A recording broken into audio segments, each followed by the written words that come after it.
ನಮಸ್ಕಾರ ಸ್ನೇಹಿತರೆ, ಗಾಯತ್ರಿ ಹಾಬೀಸ್ ಚಾನಲ್ಗೆ ನಿಮಗೆಲ್ಲ ಸ್ವಾಗತ. ಸ್ನೇಹಿತರೆ, ನಾನು ಲಾಸ್ಟ್ ವಿಡಿಯೋದಲ್ಲೇ ನಿಮಗೆ ತೋರಿಸಿದ್ದೆ ಶರಾವತಿ ಬ್ಯಾಕ್ ವಾಟ್ರಿಗೆ ಹೋಗಿದ್ವಿ ಅಂತೇಳಿ. ಸ್ವಲ್ಪ ಇನ್ನೂ ವಿಡಿಯೋ ಇತ್ತು, ತುಂಬ ಚೆನ್ನಾಗಿತ್ತು ನೇಚರ್ ವಿಡಿಯೋ ಅಂತ. ಇವತ್ತು ಸ್ವಲ್ಪ ಶೇರ್ ಮಾಡೋಣ ಅಂತ ಅಂದ್ಕೊಂಡೆ. ಅದಾದಮೇಲೆ ನಾವು ಎಲ್ಲಿ ಹೋದ್ವಿ, ಏನು ಮಾಡಿದ್ವಿ, ಅದು ಕೂಡ ಇವತ್ತಿನ ವ್ಲಾಗಲ್ಲಿ ನಿಮ್ಮ ಜೊತೆಗೆ ಶೇರ್ ಮಾಡ್ತಾ ಇದ್ದೀನಿ. ಈ ವಿಡಿಯೋನ ಮುಂಚೆನೇ ಶೇರ್ ಮಾಡಬೇಕಿತ್ತು, ಸ್ವಲ್ಪ ಲೇಟ್ ಆಯಿತು. ಕಾರಣಾಂತರಗಳಿಂದ ಸ್ವಲ್ಪ ಲೇಟಾಗಿ ಶೇರ್ ಮಾಡ್ತಾ ಇದ್ದೀನಿ. ದಯವಿಟ್ಟು ಯಾರು ಬೇಜಾರು ಮಾಡ್ಕೋಬೇಡಿ ಅಥವಾ ತಪ್ಪಾಗಿ ಕೂಡ ತಿಳ್ಕೋಬೇಡಿ. ಆರುಷಿ ಪರ್ಚೇಸು ಆಗ್ತು ಇಲ್ಲಿ.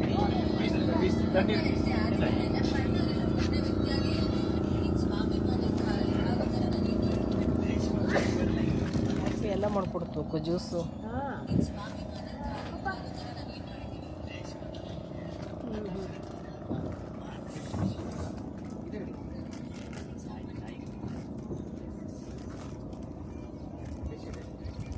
ತಂಪು ಗಾಳಿ ಬೀಸ್ತಾ ಇತ್ತು. ಇಷ್ಟೊತ್ತೊಂಥರ ಸೆಕೆ ಆಗ್ತಾ ಇದ್ದಿತ್ತು.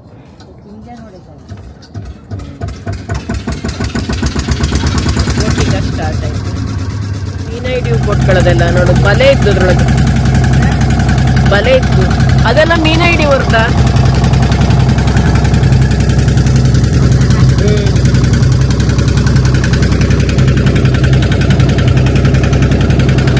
ನಂಗೊಂದು ಮತ್ತು ಸಣ್ಣ ಕಿಡಕ ಮೀನ ಹಿಡಿತಿದ್ವಲ್ಲ, ಮೀನ ಹಿಡಿದು ಬೆಕ್ಕಿ ಕೊಡು, ಬಲೆ ಹಾಕ್ಬೋದು, ಮೀನ ಹಿಡಿದು ಬೆಕ್ಕಿ ಕೊಡು.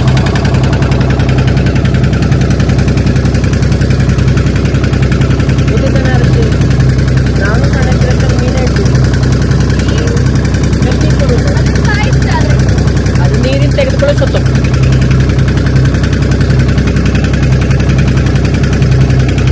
ಇದೆಲ್ಲ ಮೀನ ಹಿಡೋದೇ ಬಂದದ್ದು.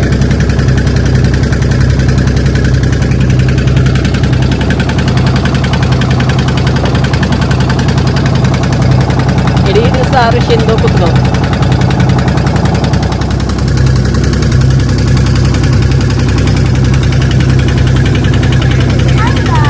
ಅಂತದ ವಾಪಸ್ ಬಂದ್ಬಿಟ್ಟ.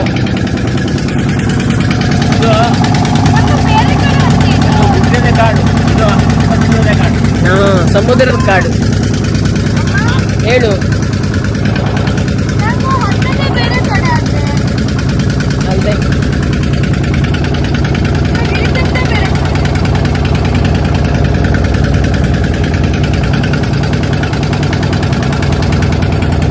ಸಂಜೆ ಆಗ್ತಿದ್ದಂಗೆ ಇನ್ನೂ ಚಂದ.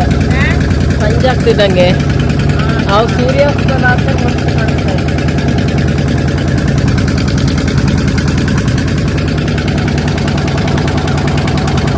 ನೀರಿನ ಕಾಡಡ ಇದು.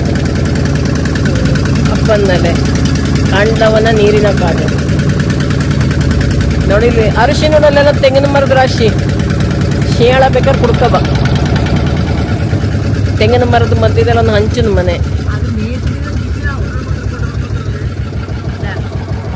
ಆಯ್ಕೊಂಡಿದ್ದು ಎಷ್ಟು ತೆಂಗಿನಕಾಯಿ ಇದ್ದು. ಒಂದು ಅರಿಶಿ ತಲೆ ಮೇಲೆ ಬಿದ್ದವರು ಮುಗತ್ತು ಅರಿಶಿ ಕತೆ.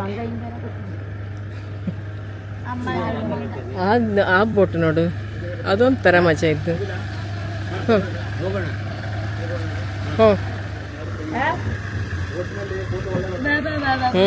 ಬೋಟಲ್ಲಿ ಫೋಟೋ ಚಂದ ಬರ್ತೋಳಿ. ನಮಗೆ ಮಾರ್ಕೆ ಸಂತೆಗೆ ಹೋಗುದುಂಟು. ಮತ್ತೆ ಹೊನ್ನಾವರ ಉತ್ಸವ. ಬೋಟ್ ರೈಡ್ ಮುಗಿಸ್ಕೊಂಡು ಹೊನ್ನಾವರ ಉತ್ಸವ ನೋಡಲ್ಲೇ. ಅಲ್ಲಿ ಅಂತ ಮಾಡ್ತು ತಿಂಡಿ ಕೊಡ್ತಾ ಬೇಕಾದ ನನ್ನ ತಿಂಡಿ ನಿನಗೆ ಅಷ್ಟೇ. ಅಲ್ಲ ಮನೆಗೆ ಹೋಗ್ತದ ನೋಡವ ನೀ ಬ್ಯಾಡ ಅಂದ್ರೆ ಬೇಡವ ಮನೆಗೆ ಅಷ್ಟೇ. ನೀ ಹೇಳ್ದಂಗೆ ಕೇಳುದು. ಇದು ಅಜ್ಜಮ್ಮ ಕಾಣ್ತೀಗ. ಇದು ನೇಚರ್ ಎಷ್ಟು ಚಂದ ಕಾಣ್ತಲ್ಲ. ತೆಂಗಿನ ಮರ, ಬೋಟು, ಅಲ್ಲಿ ಮನೆ. ಅಲ್ಲೇ ನನಗೆ ಹೋಗ್ತದೆ. ಅಲ್ಲ, ಅಲ್ಲಿ ಬಂದಲ್ಲೇ ಹೋಗ್ತು. ಅಲ್ಲದೆ ಅದೆಲ್ಲ ಅಲ್ಲ. ಅದ್ಯಾವುದೋ ಆಚಾರಿ ಕೆಲಸ ಮಾಡ್ತಿದ್ದ ಅಲ್ಲಿ ಬೋಟ್ ಮಾಡೋ ಜಾಗವನ್ನು. ಅದ್ಯಾವುದೋ ಆಚಾರಿ ಕೆಲಸ ಮಾಡ್ತಿದ್ದ. ನಾಯಿ ಬರ್ತಾ ಇದ್ದಲ್ಲಿ ಅದು ಮುಳುಗೋಷ್ಟು ನೀರಿಲ್ಲ, ಅಲ್ಲಿ ಸ್ವಲ್ಪ ನೀರಿತ್ತು. ಹಂಗೆ ನೀರ್ನಾಯಿ ಬತ್ತಿತ್ತು.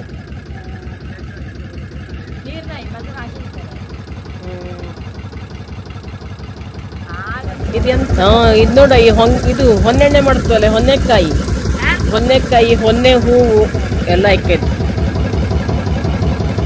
ಈಗ ನಾವು ಇಳಿಯುವಂಥ ಜಾಗ ಬಂತು. ಒಂದು ರೌಂಡ್ ತಿರ್ಕೊಂಡು ಬಂದ್ವಿ. ಮಣಿಕಂಠಲ್ಲ ಇದ್ಮೇಲೆ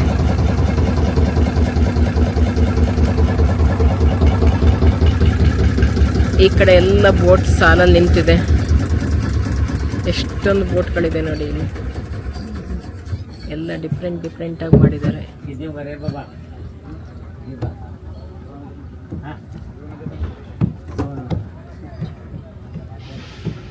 ಚೆನ್ನಾಗಿತ್ತು ಬೋಟಿಂಗ್. ಒಳ್ಳೆ ಕಾರ್ಯಕ್ರಮ.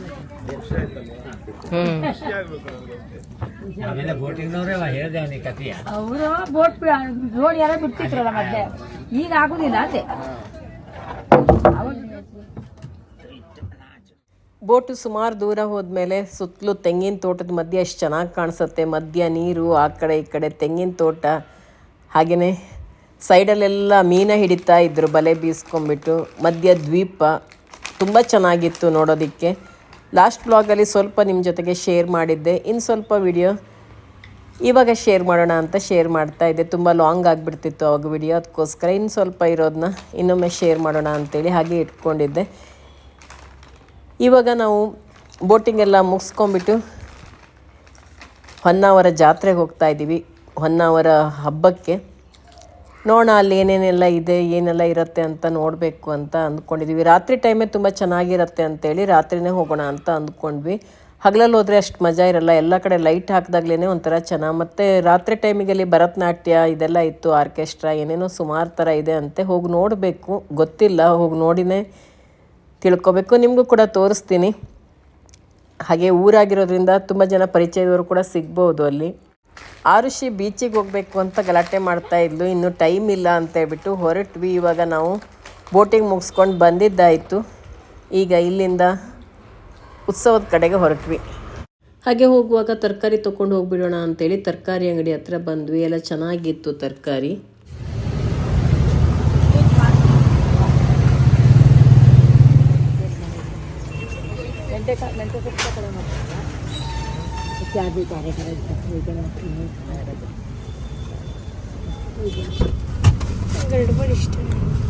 ಗಡ್ಬಡಿ ಇಷ್ಟ ಅಂದ ಈ ರೆಡಿ ಗಡ್ಬಡಿ ಚಾಕ ಬರ್ಬೇಕು ಹೇಳದ, ಅದಕ್ಕೊಂದು ಚಾಕ ಬರ್ಬೇಕು ಹೇಳ್ತದೆ. ಅಲ್ಲ ಹೇಳ್ತೆ ಅಂತಾರೆ ಅಂದ.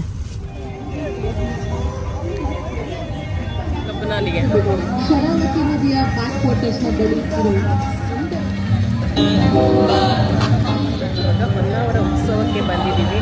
ಹಬ್ಬಕರ ಕಾರ್ಯಕ್ರಮಗಳು ನಡೀತಾ ಇದೆ. ಹಾಗೆ ತುಂಬ ಸ್ಟಾಲ್ಗಳೆಲ್ಲ ಬಂದಿದೆ.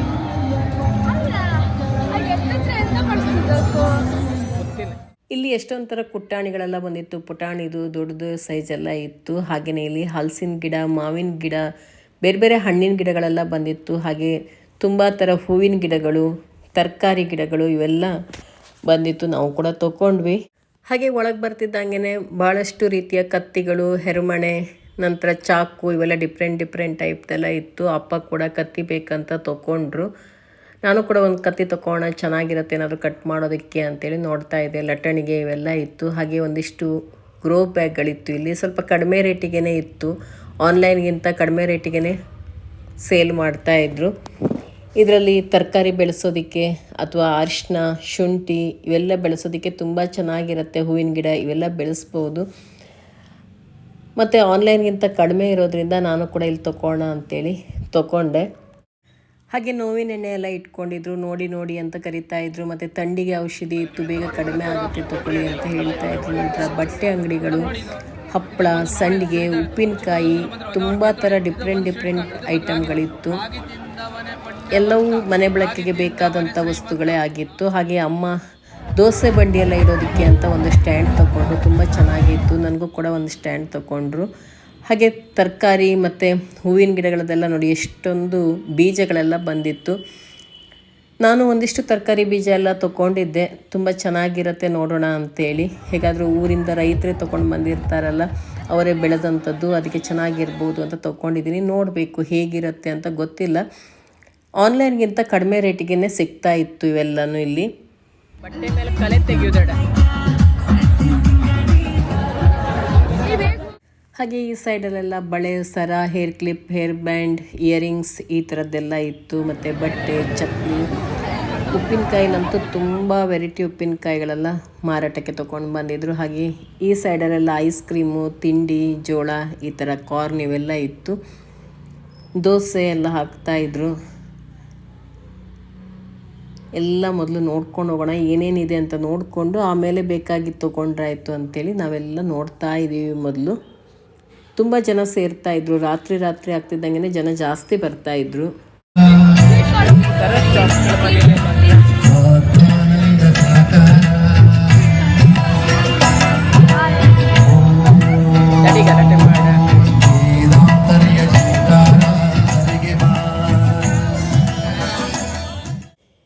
ಈ ಸೈಡಲ್ಲಿ ಐಸ್ ಕ್ರೀಮು, ಐಸ್ ಕ್ಯಾಂಡಿ, ಹಾಗೆಯೇ ಬೇಬಿ ಕಾರ್ನು, ಸ್ವೀಟ್ ಕಾರ್ನ್ ಇವೆಲ್ಲ ಬಂದಿತ್ತು. ನಂತರ ರೈಡ್ಸ್ ಮಾಡೋರಿಗೆ ಅದು ಕೂಡ ಇತ್ತು. ತುಂಬ ಚೆನ್ನಾಗಿತ್ತು, ಮಕ್ಕಳಿಗೆ, ದೊಡ್ಡವರಿಗೆ. ಹಾಗೆ ಒಂದು ಕಡೆ ಸಂಗೀತ ಎಲ್ಲ ಹಾಡ್ತಾಯಿದ್ರು. ನಂತರ ಡ್ಯಾನ್ಸ್ ಎಲ್ಲ ಇತ್ತಂತೆ. ಡ್ಯಾನ್ಸಿಂಗ್ ಕೂಡ ಎಲ್ಲ ರೆಡಿಯಾಗಿ ಬರ್ತಾಯಿದ್ರು. ಸುಮಾರು ಜನ ಪರಿಚಯ ಆದರು. ಎಷ್ಟೊಂದು ಜನ ನನ್ನ ಹತ್ರ ಇರೋ DJI ನೋಡಿಕೊಂಡೇ ಬಂದು ಮಾತಾಡಿಸ್ತಾಯಿದ್ರು. ಹುಡುಗರಿಗಂತೂ ತುಂಬಾ ಇಷ್ಟ ಆಗಿಬಿಟ್ಟಿತ್ತು. DJI ಎಲ್ಲಿ ತೊಗೊಂಡ್ರಿ, ಎಷ್ಟು, ಅದಕ್ಕೆ ನೀವು ಯೂಟ್ಯೂಬರ, ಹಾಗೆ ಹೀಗೆ ಅಂತೇಳಿ ಹೈಸ್ಕೂಲ್ ಮಕ್ಕಳು, ಕಾಲೇಜ್ ಮಕ್ಕಳೆಲ್ಲ ತುಂಬ ಜನ ಬಂದು ಮಾತಾಡಿಸಿದ್ರು.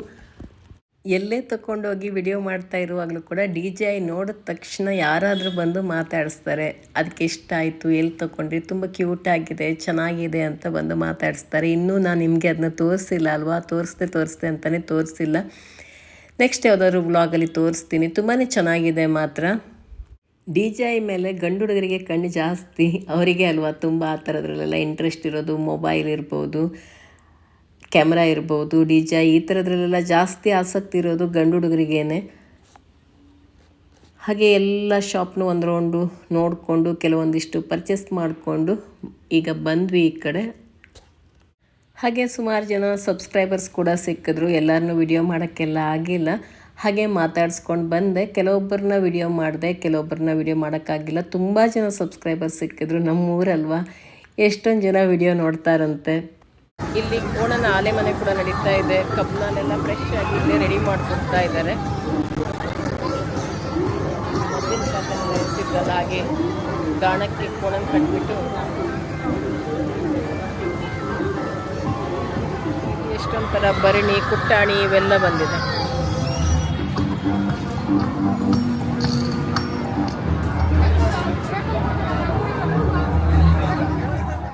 ಹಾಗೆ ನಾನು ಹೊರಗಡೆ ನಿಂತಾಗ ಒಂದು ಪಾಪು ನನಗೆ ಕೈ ಮಾಡ್ತಾ ಇತ್ತು, ಹಾಗೆಯೇ ನಗ್ತಾ ಇತ್ತು. ನೋಡಿಕೊಂಡು ನಾನು ಮಾತಾಡಿಸ್ತಾ ಹೋದೆ. ಪಾಪು ಕಂಡ ತಕ್ಷಣ ನನಗೂ ತುಂಬ ಇಷ್ಟನೇ. ನೋಡಿದ್ರೆ ಪಾಪು ಎತ್ಕೊಂಡಿರೋಳು ನನ್ನ ಕ್ಲಾಸ್ಮೇಟ್ ಆಗಿದ್ಲು. ಅವಳು ಕನ್ನಡ ಶಾಲೆಯಲ್ಲಿ. ಆದರೆ ನನಗೆ ಅವಳು ಗುರ್ತ ಸಿಗಲೇ ಇಲ್ಲ. ಅವಳು ನನ್ನ ಗುರ್ತ ಹಿಡಿದ್ಲು. ನಾನು ಅವಳ ಅಕ್ಕಂದು ತಂಗಿದು ಗುರ್ತ ಹಿಡಿದೆ, ಆದರೆ ಅವಳು ಗುರ್ತನೇ ಸಿಕ್ಕಿಲ್ಲ. ಶಾಲಿನಿ ಏನು ಮಾಡ್ತಿದ್ದಾಳೆ ಅಂತ ನಾನು ಅವಳ ಹತ್ರನೇ ಕೇಳ್ತಾ ಇದ್ದೀನಿ. ಅವಳು ನಗ್ತಾ ನಾನೇ ಶಾಲಿನಿ ಅಂತ ಹೇಳ್ತಾ ಇದ್ಲು. ತುಂಬ ವರ್ಷದ ಮೇಲೆ ನೋಡ್ತಾ ಇದ್ನಲ್ವ ನಾನು ಅವಳನ್ನ. 7ನೇ ಕ್ಲಾಸಲ್ಲೇ ಲಾಸ್ಟ್ ನೋಡಿದ್ದು ಅಂತ ಅಂದ್ಕೋತೀನಿ. ಆಮೇಲೆ ಎಲ್ಲೂ ನೆನಪಿಲ್ಲ ನನಗೆ. ತುಂಬ ವರ್ಷ ಆಗೋಯಿತು, ಅದಕ್ಕೆ ಗುರ್ತ ಸಿಕ್ಕಿಲ್ಲ. ಆವಾಗ ಬೇರೆ ಥರ ಇರ್ತಾರೆ, ಇವಾಗಲೇ ಬೇರೆ ಥರ ಆಗ್ತಾರೆ. ಕೆಲವೊಬ್ಬರು ಚಿಕ್ಕವರಿರುವಾಗಿಂದ ದೊಡ್ಡವರಾಗೋವರೆಗೂ ಮುಖದಲ್ಲಿ ಹೋಲಿಕೆ ಇರುತ್ತೆ ಒಂದೇ ಥರ. ಕೆಲವರು ಚಿಕ್ಕವರಿರುವಾಗಲೇ ಬೇರೆ ಥರ ಕಾಣಿಸ್ತಾರೆ, ದೊಡ್ಡವರಾದ್ಮೇಲೆ ಬೇರೆ ಥರ ಕಾಣಿಸ್ತಾರೆ. ಗೊತ್ತಾಗಲ್ಲ. ಅವಳ ಅಕ್ಕ ತಂಗಿನ ಗುರ್ತ ಹಿಡಿದ್ಬಿಟ್ಟೆ, ಆದರೆ ಅವಳು ಗುರ್ತನೇ ಸಿಕ್ಕಿಲ್ಲ ನನಗೆ. ಆಮೇಲೆ ಅನ್ನಿಸ್ತು, ಅಯ್ಯೋ ಎಷ್ಟು ಬೇಗ ಚೇಂಜ್ ಆಗಿ ಕಾಣಿಸ್ಬಿಡ್ತಾರಲ್ವಾ ಅಂತೆಲ್ಲ ಅಂದ್ಕೊಂಡೆ. ನನಗೂ ಸಿಕ್ಬಿಟ್ಟು ಗುರ್ತನೇ ಸಿಗಲಿಲ್ಲ ನಿಜ ಹೇಳಬೇಕಂದ್ರೆ. ತುಂಬ ವರ್ಷ ಆಯ್ತಲ್ಲ ನೋಡಿದೆ. ನಿನ್ನ ನೋಡಿದೆ ಏನಿಲ್ಲ ಅಂದ್ರೂ ಒಂದು 15 20 ವರ್ಷನೇ ಆಯಿತು. ಪ್ರೈಮರಿ ಸ್ಕೂಲ್ ಬಿಟ್ಟ ಮೇಲೆ ನೋಡಲೇ ಇಲ್ಲ ಅಲ್ಲ. ಇಲ್ಲ, ಇವಳು ನೋಡಿದ್ದೆ, ಹಾಸ್ಪಿಟ್ಲಲ್ಲಿ ನೋಡಿದ್ದೆ, ನೋಡಲಿಲ್ಲ. ನೋಡಿದರೆ ಹಿಂಗೆ ಮರೆಯೋದಿಲ್ಲಾಗಿತ್ತು. ಬಂದಿದ್ದೆ ಮಾತಾಡಿಸ್ಬಿಟ್ಲು ನನಗೆ.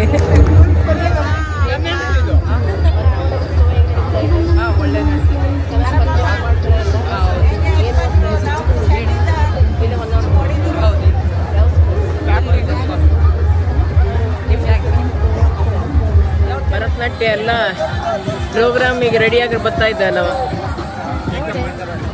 ಎಲ್ಲ ಪ್ರೋಗ್ರಾಮಿಗೆ ರೆಡಿಯಾಗಿ ಬಂದ. ಹೊನ್ನಾವರ ಉತ್ಸವ ನೋಡ್ಕೊಂಡು ಬಂದ್ವಿ. ತುಂಬ ಚೆನ್ನಾಗಿತ್ತು. ಈಗ ಇನ್ನೂ ಪ್ರೋಗ್ರಾಮ್ಗಳೆಲ್ಲ ಇವಾಗ ಸ್ಟಾರ್ಟ್ ಆಗಿದೆ. ಹಾಗೆ ಎಷ್ಟೊಂದು ಜನ ಹುಡುಗರೆಲ್ಲ ಬಂದು ಮಾತಾಡಿದ್ರು, ಸ್ಕೂಲಿಗೆ ಹೋಗೋರೆಲ್ಲ. ತುಂಬ ಖುಷಿ ಆಯಿತು. ಅವ್ರ ಜೊತೆಗೂ ಒಂದು ಚಿಕ್ಕ ವಿಡಿಯೋ ಮಾಡ್ಕೊಂಡು ಬಂದಿದ್ರು. ತುಂಬ ಜನ ಸಿಕ್ಕಿದ್ರು. ತುಂಬಾ ಖುಷಿ ಆಯಿತು ಎಲ್ಲರ ಜೊತೆಗೆ ಮಾತಾಡಿ. ಹಾಗೆ ಅಲ್ಲಿಂದ ಹೋಗುವಾಗ ಕೌಲಕ್ಕಿಯಲ್ಲಿ ಸಂತೆಪೇಟೆ ಇತ್ತು. ಬರುವಾಗಲೇ ನೋಡಿದ್ವಿ. ತರಕಾರಿ ಸಂತೆ ನಡೀತಾ ಇರುತ್ತಂತೆ ಒಂದೊಂದು ವಾರ ಒಂದೊಂದು ಊರಲ್ಲಿ. ಹಾಗೆ ಕೆಲವೊಂದಿಷ್ಟು ತರಕಾರಿ ಎಲ್ಲ ತೊಗೊಂಡು ಬಂದಿದ್ವಿ. ಯಾವುದೋ ಒಂದೆರಡು ಮರ್ತೋಗ್ಬಿಟ್ಟಿತ್ತು ಅಮ್ಮಂಗೆ. ಅದಕ್ಕೆ ಬೇಕು ಅಂತ ಹೇಳ್ತಾಯಿದ್ರು. ಅದಕ್ಕೆ ಅಪ್ಪ ತರೋದಕ್ಕೆ ಅಂತ ಹೋದರು. ಹೋಗುವಾಗಲೇ ಸಂತೆಪೇಟೆ ನೋಡೇ ಹೋಗಿದ್ವಿ ನಾವು. ಸಂತೆ ಮಾರ್ಕೆಟ್ ಅಂದರೆ ಎಲ್ಲ ಥರ ತರಕಾರಿ ಎಲ್ಲನೂ ಸಿಗತ್ತಲ್ವ. ಅಲ್ಲಿ ಓಡಾಡೋದೇ ಒಂಥರ ಚೆನ್ನಾಗಿರುತ್ತೆ. ಆದರೆ ಸಂಜೆ ಟೈಮಲ್ಲೆಲ್ಲ ಹಾಳಾಗ್ಬಿಟ್ಟಿರುತ್ತೆ, ಅಷ್ಟೇನು ಚೆನ್ನಾಗಿರಲ್ಲ. ಅದಕ್ಕೆ ನಾವು ತರಕಾರಿನ ಅಲ್ಲೇ ತರಕಾರಿ ಅಂಗಡಿಲೇ ತೊಗೊಂಡು ಬಂದುಬಿಟ್ಟಿದ್ವಿ. ಹಗಲಲ್ಲಿ ಹೋದರೆ ಮಾತ್ರ ಚೆನ್ನಾಗಿರುತ್ತೆ, ಎಲ್ಲ ಫ್ರೆಶ್ ಆಗಿ ಸಿಗುತ್ತೆ. ಸಂಜೆ ಟೈಮಿಗೆಲ್ಲ ಒಣಗೋಗ್ಬಿಟ್ಟಿರುತ್ತೆ ಹೆಚ್ಚಾಗೆಲ್ಲ. ಈಗಂತೂ ಸೆಕೆಗಾಲ ಅಲ್ವಾ, ಏನು ಅಷ್ಟಾಗಿ ಚೆನ್ನಾಗಿರಲ್ಲ. ಶುಂಠಿ ಏನೋ ಒಂದೆರಡು ಬಿಟ್ಟು ಬಂದುಬಿಟ್ಟಿದ್ವಿ, ನೆನಪಿರಲಿಲ್ಲ.